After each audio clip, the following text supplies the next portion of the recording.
Hello, hello, and welcome to another episode of A Ball and a Chance. I'm your host, Angela R. Lewis, and today we have the very first owners of a pro basketball team.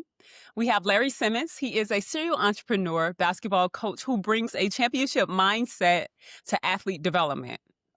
He's all about building confident, disciplined players who are prepared for basketball and life. And his lovely wife, Angela Simmons, who has over 18 years working for the federal government. She currently works as a program coordinator for the U.S. Department of Veteran Affairs as a licensed mental health provider. She is also the co-owner of the Sherman Stampede professional basketball team. She is passionate about working with veterans, youth, and vulnerable marginalized populations. Larry and Angela, thank you all so much for joining me. Thank you for having us. Thank you. You're welcome. Well, let's dive into it. When did y'all's love for basketball start? Oh, man. Let's go back. Mine started at probably about 4 or 5 years old. Okay. My dad played. Obviously, I was around the game. Mm-hmm. And where we're from is a huge basketball town. So, we're from Louisville, Kentucky. So, the basketball world. It is. That is basketball. Definitely basketball happened in Louisville. Yes. Okay. And Angela? I married into it. I really wasn't a big fan at first. We've been together for almost 26 and a half, almost 27 years. So it was part of the deal. It was Larry and basketball. So I've grown to love the game. And honestly, my basketball IQ is higher than most people would think. Just because I have been a part of the game for so long. But his passion is my passion. That's beautiful. And congratulations on 26 years. That is absolutely beautiful. Okay. Well, on A Ball and a Chance, we talk about the whole ecosystem of basketball. Larry, you mentioned starting to love the game as a kid, and now you co-own a team. How do you go from, I love to play because my dad plays, to making the decision to start your own team? So I saw a lot of the behind the scenes part of the game. I just felt like instead of trying to control it from the outside, it's better to get behind and really understand what it looks like. And then how can we make it better? Our son played college basketball as well. And so I got to see up close and personal what the great pieces of the game and also some of the flaws that need to be touched upon. So this was my way to kind of help make an impact. Okay. And then tell me about, so I love that you said, I saw that there were some problems and there are some things that could be better that needed to be fixed. What are some challenges that a lot of young players face, or just the ecosystem of sport faces that y'all are changing with Sherman Stampede? I'm very real and authentic, and kids need that. Youth need that. They've been sold dreams, and a lot of times we don't really give the numbers to kids to say, hey, listen, there's millions of kids playing the game. 3 out of 100,000 make it to play at the next level. What's your plan? Exactly. A lot of them just don't have a plan. And so, we want to push you and get you to where where your dream is to go. But there's a reality factor to that. And that factor is, what do you do after? Are you preparing now to what happens after the game? Exactly. So that's kind of where we are. And just looking at the player holistically, because I bring the mental health piece. So we not only are looking at your skill on the basketball court, but what do you have going on in life? What is your family background? Do you have mental health issues? Do you have things that you need to address? So really, as my husband said, looking at them, not just because of their basketball skill, but a lot of players are lost after that basketball stops. They don't know what to do with themselves. They have no idea, and they haven't made plans the whole time. They've played from, childhood to AAU to, high school to college, etc. But they never really stop to say, what am I going to do when this ball stops? And so we take the opportunity to say, hey guys, this is not going to be your forever. What's next? No, thank you. Thank you for that. And that mental health part is something Look, when I grew up playing, no one talked about mental health. You just you keep going, right? Exactly. You Right, just keep going and good right, luck. Exactly. right. Or That's or true. you had the opportunity to play and having a hard day or dealing with grief, dealing with loss, Exactly. dealing with injury, you were kind of just expected to get over it. There's value in understanding the next play, but there is also value about having professional help Yes. who can Exactly. give you the tools to work through those challenges. I Yeah. think that is Exactly. incredible. Let's talk about Sherman Stampede. We know you have a game coming up on February 27th in a Yes. few weeks. How did this team come about? And to give people the history of Sherman Stampede, the league that you're in, O- really deep dive into Okay. your organization. Um, so it was about giving some more opportunities. So we actually own a team that's in Bangkok, Thailand as well. And you just kind of see when you start having tryouts and start speaking to other guys and you start to see what that funnel looks like. You can kind of see, oh, okay, I've got 12 spots and there are thousands of people asking me for these spots. And some of them are worthy of those positions, but you only really can take 12 guys. Mm-hmm. So it's just kind of how do we increase the opportunity? And then it gives us an opportunity for ministry. So we started this because it gives us a platform for ministry. Like she said, mental health, but also the biggest portion of it is going to be who's leading your life. You know Amen. what I mean? Who are you Mm-hmm. turning to? So that's kind of one of the big things that we do. The Stampede came out of we're not from Sherman. We're in Dallas. I needed to be somewhere in between two NBA franchises. Okay. We chose Sherman. It's been great. Um, it's So smaller. I'm I'm sorry, sorry. in between Houston and Dallas, the We're in Mavs are between. San Uh, Antonio. We have we're so in between. many here. Okay, I'm sorry. We're in Okay. between Oklahoma City, Oh, yes, and Dallas. Mhm. got Far it. north. Okay. So we're far north. North. Yeah, Okay. Yeah, I'm far I'm a north. new Texan, so I'm still getting my geography yeah, together. Thank you for yeah, that. Okay. So yeah, between OKC and Dallas. yeah, Okay. yeah. So we're about hour and a half. Well, about an hour and 15 minutes from Dallas, and then probably about 2.5 hours from OKC. Um, so it's just increasing opportunities, and you get to meet a lot of different. The network that we're creating is great. So it's been okay. Sherman is a lot smaller than what we're used to, so it's just different ways to deal with it. So we're learning. We're learning on the fly. How do you do this? What happens when you do this? Mm-hmm. So there's going to be some challenges, and we know that.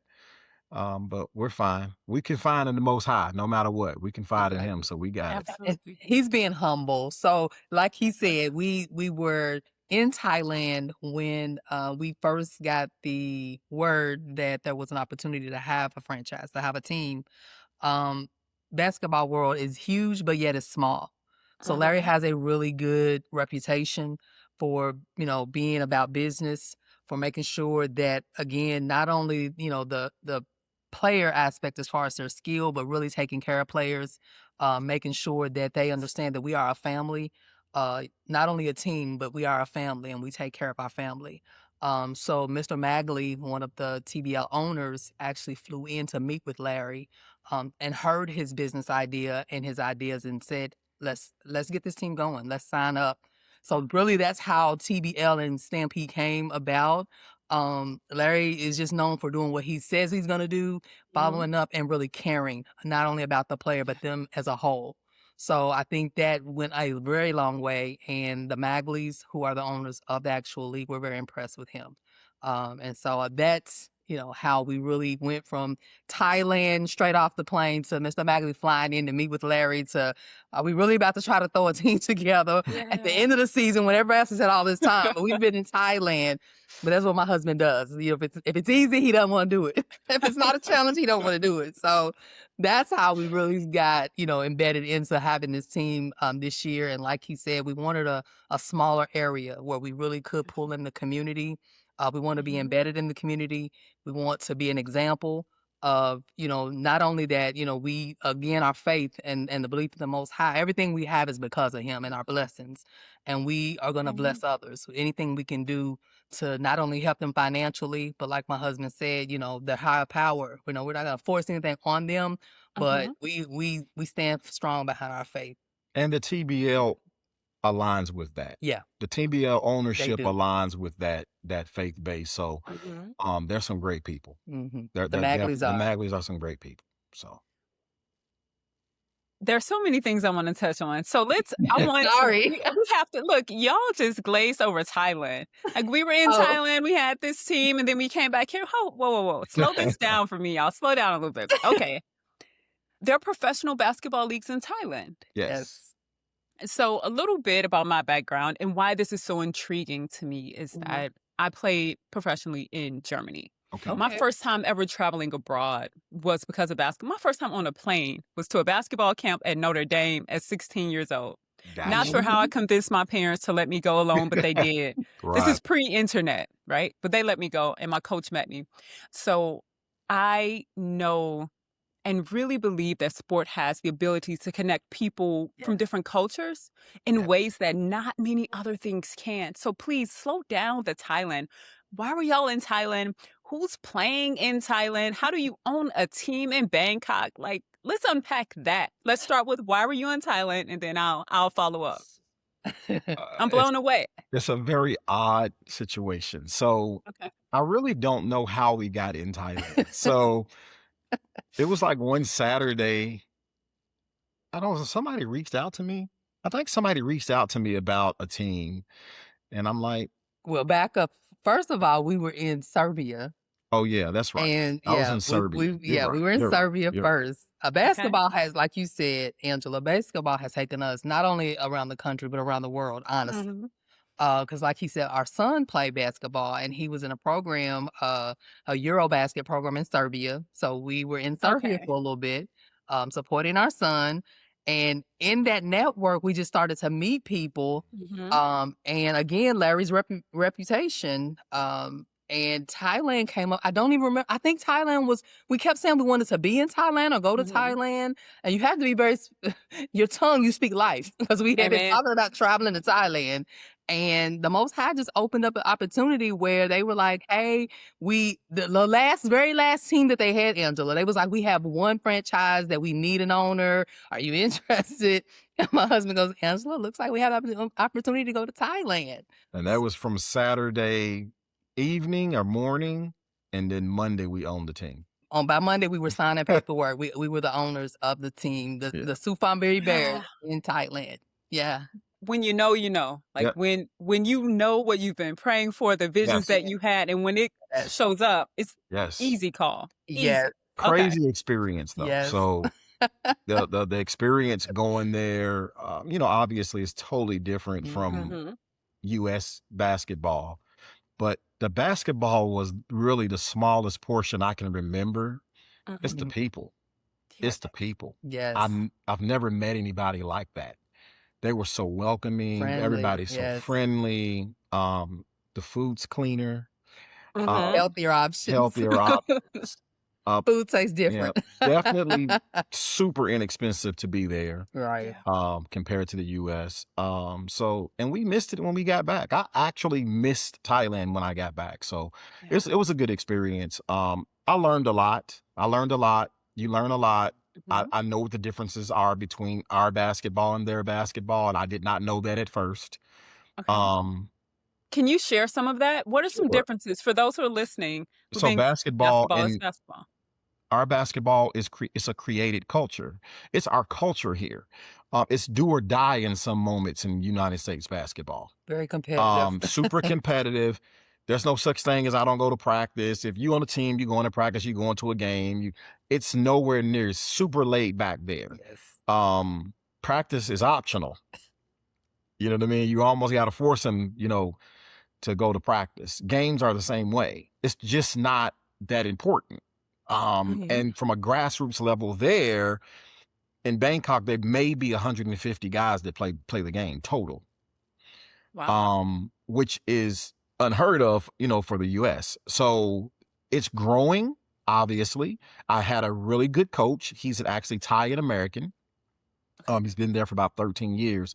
So he taught me a lot about the game, but it's just not as serious as it is. But a lot of it is because there's no end game to the goal. Over there. You play, then you just play. There's no scholarship. There's no, Go to college. right. And these kids play pro at 16. Exactly. So, there is no AAU. So they go straight from, club basketball to another club. So it's a little different. They're trying to grow. We're working on some stuff to get it bigger and better over there. But as far as the actual country, you can't The beat skill level is different it. too. Skill level is Yeah. definitely. They don't practice as much. It's not as intense as it is over here. Like my husband said, most of the players over here, they're trying to get to the next level.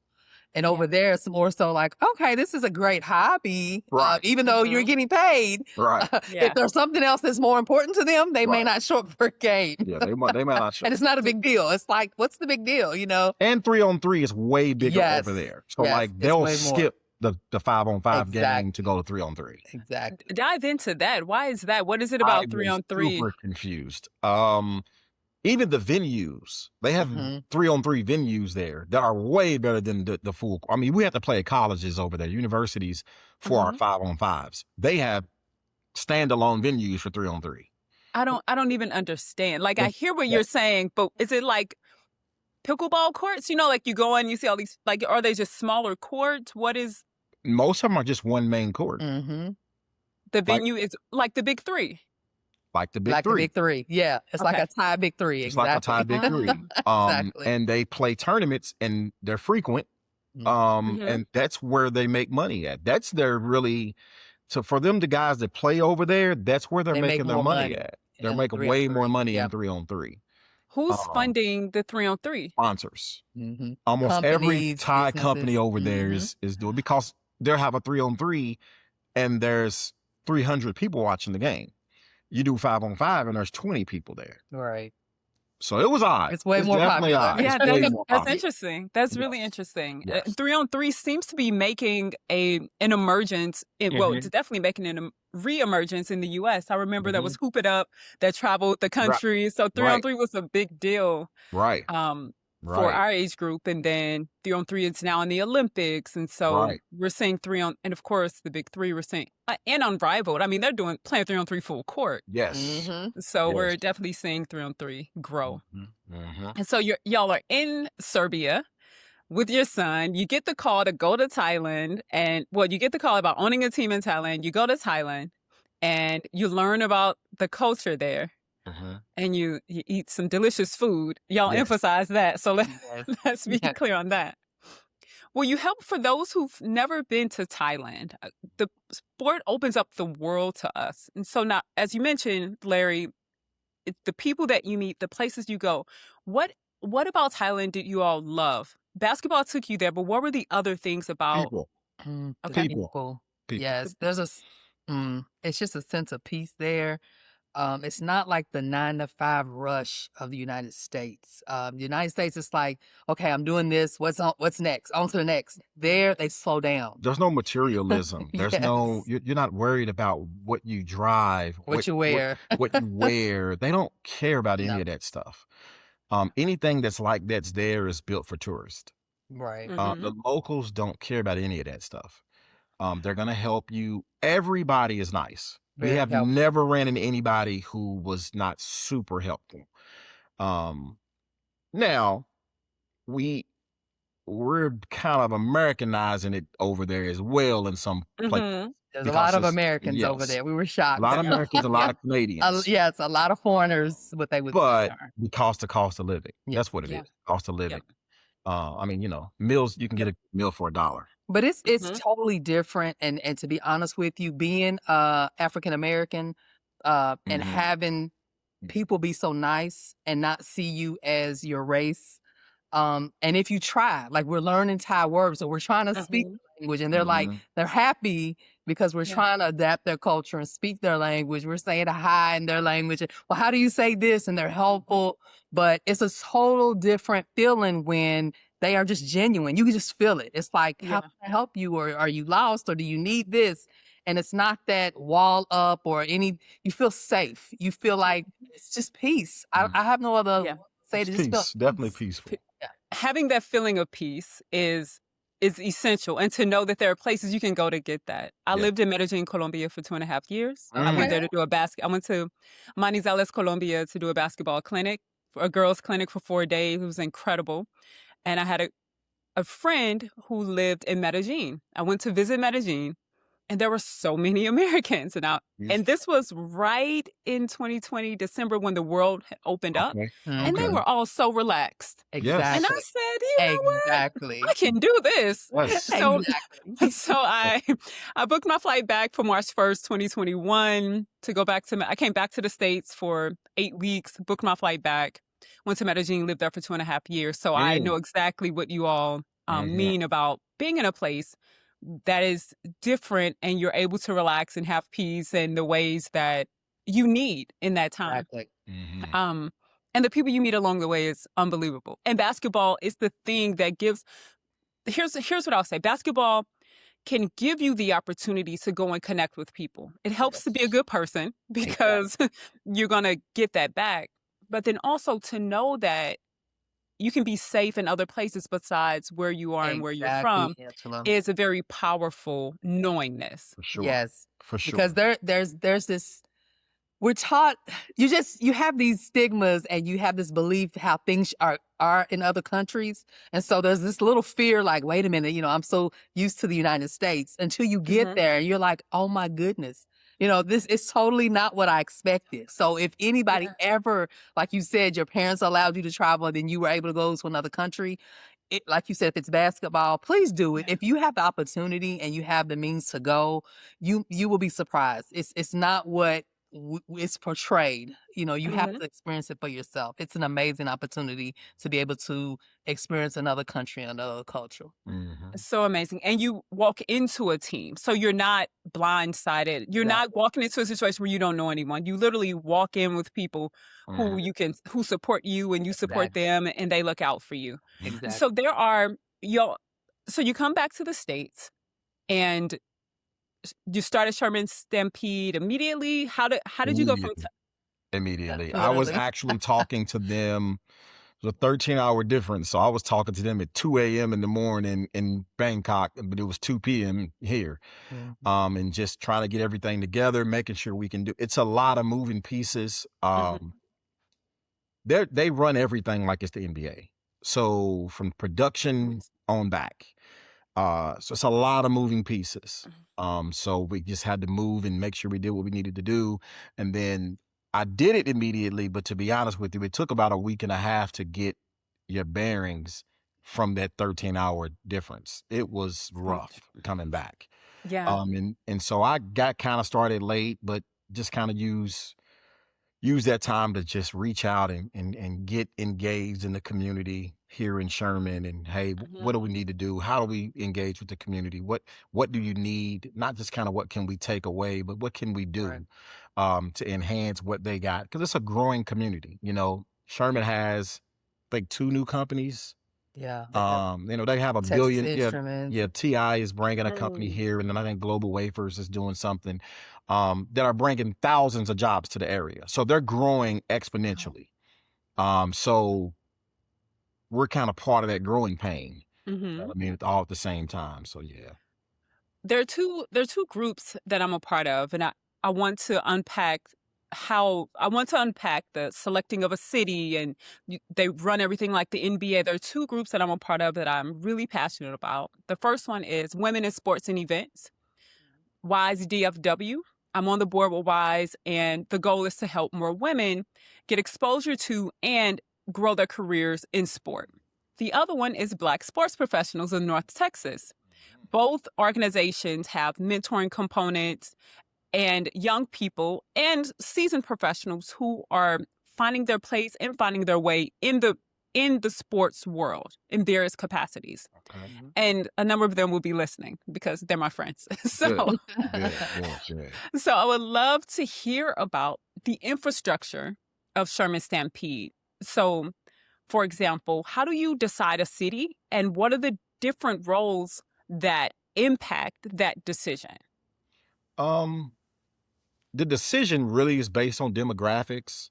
Okay. Distance, obviously, geographical, obvious, but the demographics, you want to kind of have a very diverse area that still has that growth. Now, because I'm in real estate, I'm looking at the real estate market. It kind of shows you, okay, hey, this is what the growth potential looks like. Because the dream is to build a facility here. So we got to have something that's able to hold the facility numbers that we need. We need that growth. The way it's growing, and obviously the way DFW period is growing, but everything is coming north. So you've had Melissa, you had Anna, Sherman's next. Okay. So that's kind of where we were looking. I would say that the roles that we have, I wear probably 8 hats. Because it's a startup, right? Yeah. That's the Yes. startup life. Yes. Yes. So, and we're in a small market. So the revenue is based on sponsorships and your attendance to games. So I'm not going to look the same as someone who has, 3 or 4 times the population. I have to understand that coming in, but our impact will be different, so I kind of weighed those and balanced those out. Being the coach and the president at the same time is enough by itself. But we've got an arm for interns because game day has 17 people working on game day. And that's just for production. That's not ticket taking, concession, anything. That's just straight production. TBL is huge on what the game looks like to the world. Okay. So So everything is streamed. Yes. Everything is streamed, 3 or 4 cameramen. I've got 4 game day operators that will be at the table. Then we've got 3 statisticians. We have 2. It's either 1 or 2 specific game day shot clock operators. Okay. And then from that point on, you've got all the actual media team who does the live production, who does the platform for, actually the switching of the cameras, who's controlling the board, who's controlling the sound. Then we got a DJ. So it's a lot to it. And then on top of all of that, we have to have somebody running the actual software system that we use for, I think it's called Panda, that we actually use for the games. Because everything has to be, yes. Is that what you mean? Okay. The software to track all the stats. That's live. It's a mix between the live stream and the stats. So somebody's controlling that as well. So it's a lot. It's a lot moving on. I'll tell you, prior to, it's probably more hands on deck. Dealing with interns, dealing with, game day is really tough. Game day stuff is going to be really, 3-hour setup. Dance team. And then we have a dance team. Yes, entertainment. Which we're doing as well. Yeah. Yes. Yeah. So the production piece of it is definitely big. It is. And what's really important, and I've talked to a few other people who work on the front office side of sport, is a lot of times people only think about what they see on the court. And if it's done well, you actually don't even know there's a whole orchestra playing around you. And so thank you so much for talking about all of the different roles and all of the different responsibilities and the team that's needed to make a game day happen, which has nothing to do with the players winning. This is just to make it happen.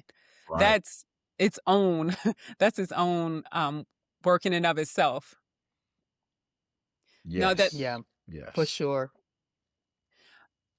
Tell us about your basketball background, Larry. I started playing, I don't know, when I was a kid. I played probably up until 20, I can't remember exactly. We had just met. Yeah. Right. You were So I learned a valuable lesson. So I was being recruited by a coach in Cal State. I hurt my knee. I had the same micro fracture as Penny Hardaway. And I was green. I had no clue. to this day, I haven't heard back from them. Let's say that. I just learned the game fast. If you get injured, they don't care. So it went from we can offer you a scholarship to we don't know you. And that's typical. That's how the game goes. So I came back home, rehab. We met. We were going to the University of Louisville. And she met me when I was rehabbing, trying to walk on the University of Louisville. Okay. Was never the same, but I stayed around the game. I know all the guys. I played with all of them. I played in pro-ams and everything, and I started to coach. We got a community center about 5 years into our marriage. So we started a community center, and it had a gym in it. And It's funny how you say we started one. He came home and said, "By the way, hun, I got keys to a 20 to 30,000 square foot building where we're gonna start a community center." So I'm like, okay. So I started coaching, and from that point on, it just grows. That the game never leaves you, and the passion never leaves you. And then all my guys, like all my best friends, all of them play. All of us play. So all of us coach. We all coached high school. So it was easy. You know what I mean? It was just that's what we had in common. So it kept us close to the game. Fast forward to we had it for 6 years. We had it for 6 years. I coached. I ran a league. I ran men's league. I ran kids leagues. I ran a destination as graduation program where for at-risk kids that wanted to play, but there were in alternative high schools. So we did that, and then we decided to move away. So we decided to move to my wife's job took us to Gainesville, Florida, and I was done with coaching. Yep. I'm like, okay, I'm gonna put this time into my son. He's in 7th grade. Now it's time for me to just work with him. And that didn't go well. He went to tryouts one day, and I'm happy because I don't have to deal with coaching or none of that. I go pick him up from coaching. I mean, from his tryout, and it's 150 kids in the gym. They just run around like crazy. And the principal comes up to me and says, "Hey, are you Khalil's dad?" And I'm like, yeah. Who trained him? Who trained him? And I'm like, well, I do. I work with him, And she was like, can you help me with tryouts tomorrow? And I'm like, yes, ma'am, I help. I don't have a problem with it. Well, the next day at tryouts, she handed me a clipboard. And you're the coach. He's the new coach. He's the new coach. So that was crazy. Middle school, yes. That was really crazy. That was smooth. I like her. I like what she did there. She got me. What dad's gonna say? No, I don't want to help her try out. Right. Exactly. So I did it, and I loved it. And I had a kid that was on the team. His dad was the coach of the University of Florida. He was an assistant coach. And he just kind of kept me motivated to do it. Because we was a high academic school, but the athletic piece wasn't there. And so when I got there, I took a whole nother flair to it. Like, no, we're going to be competing. And then from that point on, the AAU in the area was not adequate. And I let him, I didn't want to coach him again. So I let the coaches do it. But the coach one day decided he wasn't going to coach and asked me to coach. And then there it went. And then we moved to Orlando. No, Atlanta. Atlanta was next. We moved to Atlanta. I started an AAU program, had one there for 6 or 7 years. And I had some great coaches that to this day, we're still good friends. And we started a program that it was a non-tennis shoe team program. Sponsored. Yep, it wasn't sponsored, but we had, first year I had 9 Division I guys. Yep. We were beating teams and I was like, oh man, okay. And they got fun, got competitive, got fun, and we were touching kids. So and we were traveling everywhere. So we, I expanded it to maybe 6th, 7th, all the way to 11th grade. And then fast forward from there, we end up having to move to Orlando. Orlando was next. And again, I don't want to coach my son, especially in high school. And so I sent him to a school, a well-known school. And they won championships. They were really good. Had 2 or 3 NBA players on his team. He had 3 NBA players on his high school team. He did. Great experience for him. Wow. It was some couple mishaps, that we had to pull him out of there. because of some stuff that happened with the federal when all that stuff hit. That was kind of part of it. So we pulled him out. I started a school. I started a prep school. Okay. That was probably the best thing that ever happened. Yeah. Yeah. Really? I had kids from all international over the world. kids, and I learned so many lessons. Yes. I had a couple kids from Senegal, a couple kids from Bahamas. Ended up having a couple kids from France, Sweden, Turkey, Netherlands. The Netherlands, yeah. So we loved it. And we stayed with that school until COVID hit. So it was very challenging. I'm not going to tell you it wasn't. But emotionally, it was probably the most taxing because you get so close to those kids. Those were our kids. And we had an instance where a kid, we had him for 2 years. He's from the Bahamas, and they had a Category 5 hurricane while he was with us. Yeah. And it was bad. It was bad. And he lost contact with his parents for about 2 weeks. Yeah. Oh my God. And he was okay for the first day or two. And then the news just kept showing. The news and then his parents sent him a picture with the water up to the second floor ceiling. Yeah, they were on the roof. And that's the last he saw. I mean, sharks going through the kitchen. Yeah. And I'm like, oh, man. And so about the third day he came to me, and he was just bawling. Yeah. I said, Larry, this is going to be our son. I didn't know what to what do you say to a kid? His whole family, his brother, his sister, and his mom and dad. And dad was a pastor over there. Wow. And I didn't know what to say. So we sat with him every night. Every night. We was calling, checking to see if they were on any list, any of and the we were checking Red all Cross, the lists. and we were trying to figure out what crying. happened. I'm like, what can we do? Yeah. And just by prayer, I think maybe the 10th or 11th day, we got a message. His dad called me. From his dad. From a satellite phone. Yeah. They just didn't have any connection. He's like, Coach, I'm okay. I'm okay, Coach. Yeah. And I just started crying. I'm like, we were all crying. Like, Lord, right? Thank you. So just those things, those challenges that we had. But those kids, man, we to this day, they call me mom. Yes. You're an American mom. I'm like, yes. Great experience. Yes. Great experience. Wonderful. Great experience. No, thank you all so much for sharing that. Yeah. And because that's the whole point of A Ball and a Chance. Like, that sums up the heartbeat of this podcast and really my life's work. A Ball and a Chance started as a mentoring program 20 years ago. We hadn't talked about this. Started 20 years ago.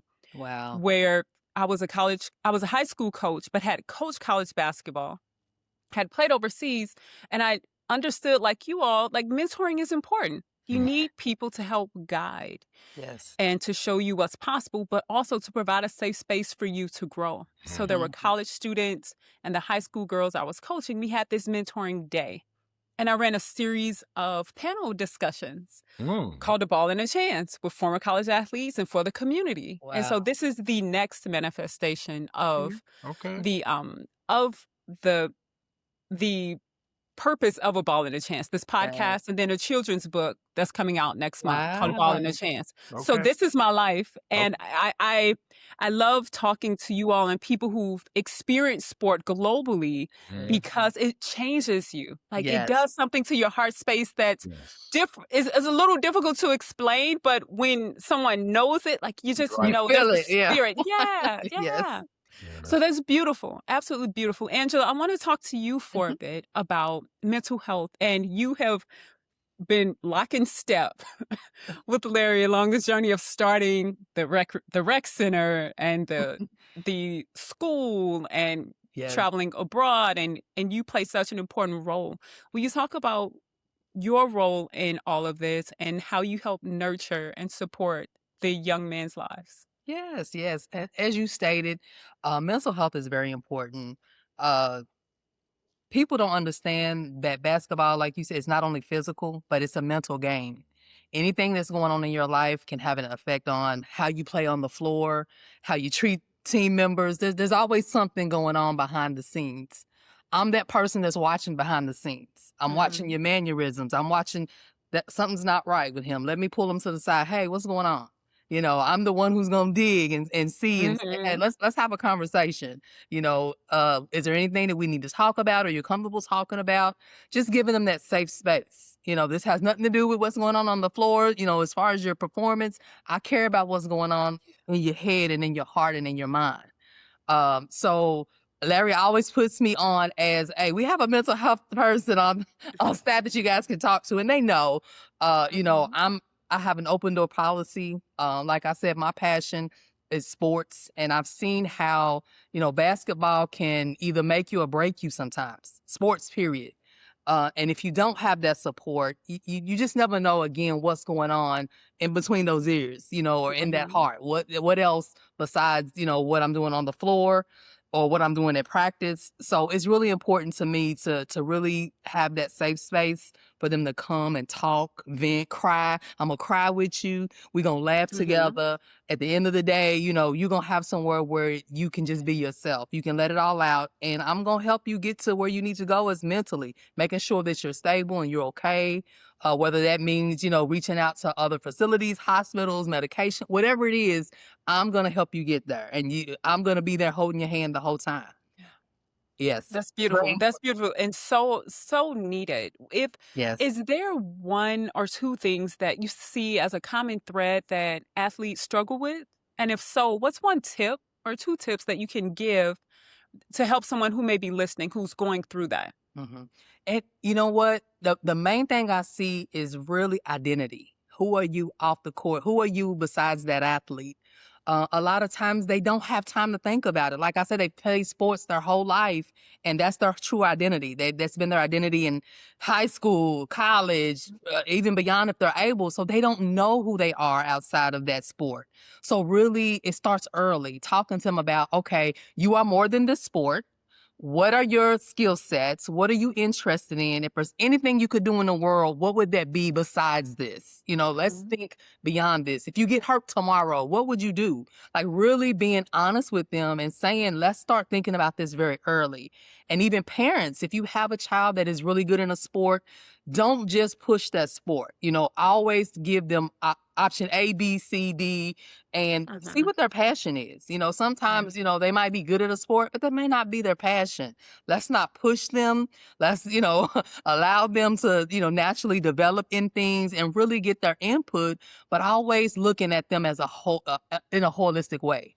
What can we do outside of this sport? Is there anything else that I can support you in? And it's okay. If you if you don't love this sport, what's Mhm. next? You might want to be an artist or whatever, or you could be a athlete and an artist. We're gonna support that. Whatever we can do to support you as a whole person, not just as the athlete.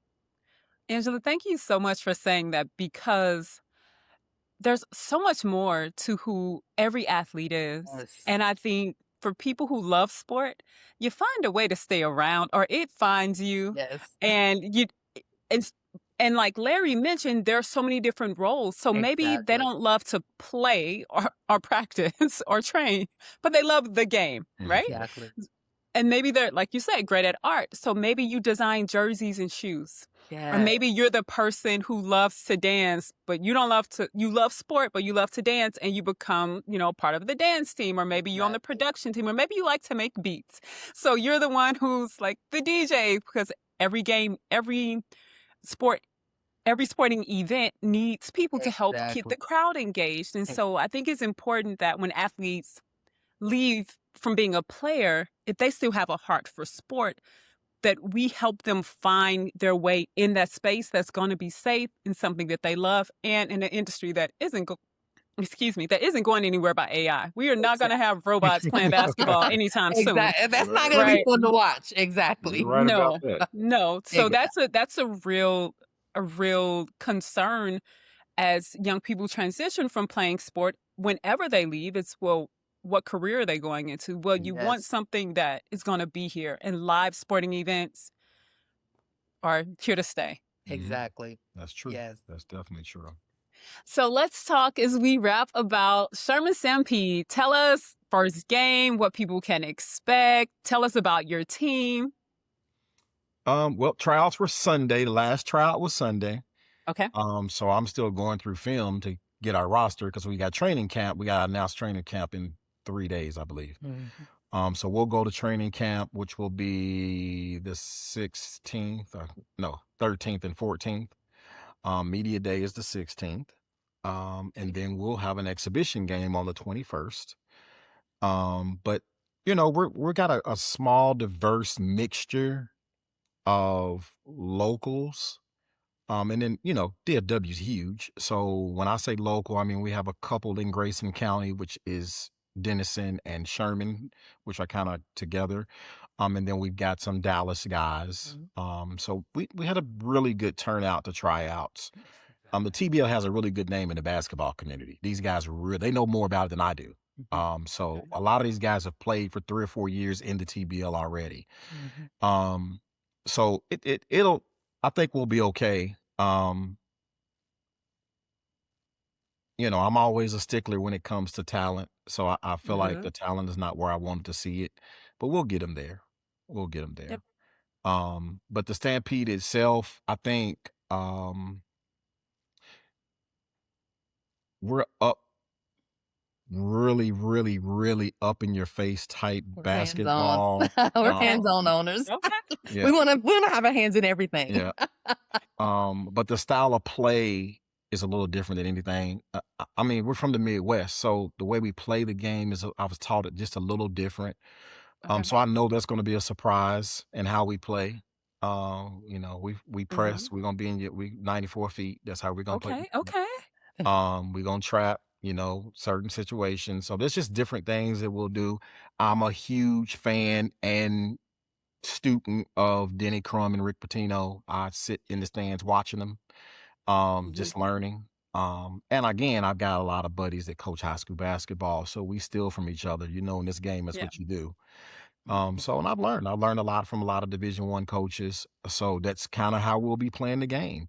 As far as our region and talent wise, in our region, just so happens the region that we're in, the last 3 years, the champion came from our region, the same team.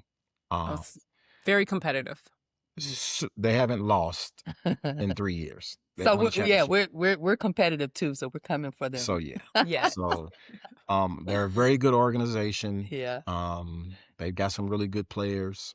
So, but the goal is to send these guys overseas or to the G League. That's the next step for guys that are coming in. And there has been several franchises that have been, pretty good at doing, that consistently. So we're just trying to come in and do the exact same thing and mimic, hey, give these guys a platform, get to the next stage, whether that be overseas or, playing in the G League. A lot of these guys want to stay home. A lot of this is because guys have played 4 to 5 years overseas and they're like, hey, okay, I miss home. I want to come back. Can I still play when I'm home? And this is kind of what, this is what the TBL has became. I think bringing a different dynamic and more teams to it will help. But, it's a lot for me to learn. You know what I mean? So once I get to it takes about a year for me to really get and say, okay, this is what has to happen for us to be competitive in this environment. But our goal is to be Wonderful. the hometown team. We want people to say that we want people to own the team. When we in the community, we want this to be the community's team. Right. We want to be embedded. We want to give. We want to volunteer. We want the team's name to stand for something that is more than just basketball. Correct. So we're fine with the small hometown feel as it does grow, but we're a family. We're not a team. I say that all the time. If you become a part of the Stampede, you're part of our family. So that's what's important to me. And we have a huge youth initiative. So our big thing is about being able to reach back for the youth. So we'll do some nonprofit stuff where we'll do camps and we're going to eventually have some youth teams and youth cheer teams, stuff like that.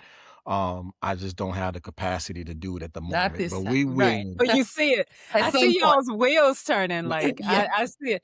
Yeah. So here's the beauty, Larry, that I think it's rare when I listen to y'all talk. This is the beauty of y'all's situation. You have touched every level of basketball, from youth to high school to AAU, well, travel. I don't know if they call it AAU anymore. Right. Right. But we call it, it's still Well, AAU. All of right. it's AAU to us. Right. Right. So Right. AAU internationally, and it's rare that people have that level, that diversity of experience, Mhm. and have worked with players from all walks of life. So you bring to the Sherman community not only a passion for the game, but a passion for people and a passion for connectedness that ultimately will lead to y'all's success. Like, it's inevitable because of the heart space that you all Thank you. bring to this Thank you. work. Thank you. You're welcome. Thank you. Well, if someone wants to learn more about the Sherman Stampede, if they need an internship, I have a little cousin, a couple of them. Mhm. If they are looking for work this summer, Mhm. or if they just want to come out to a game, how can they find out more and how can they reach you? They can go to ShermanStampede.com. Mhm. And we're also on Facebook and Instagram. It's at Sherman Stampede. Wonderful. Thank you. And I'll be sure to put all of those links in the show notes. Perfect. Thank you all so much for right. joining me today. Thank This has you. been wonderful. I feel Well, thank like, you. just very, very much aligned. And I Thank look you. forward to coming up and supporting. Yes. Yes, Yes. Angela. And we wish you the best, and you're in our prayers, and your organization and your podcast will grow expeditiously. So thank you. Thank you. I All right. received that. Thank you. Yes, right. let's claim it. Bye, y'all. Ready. Bye-bye. Bye. No, wait one.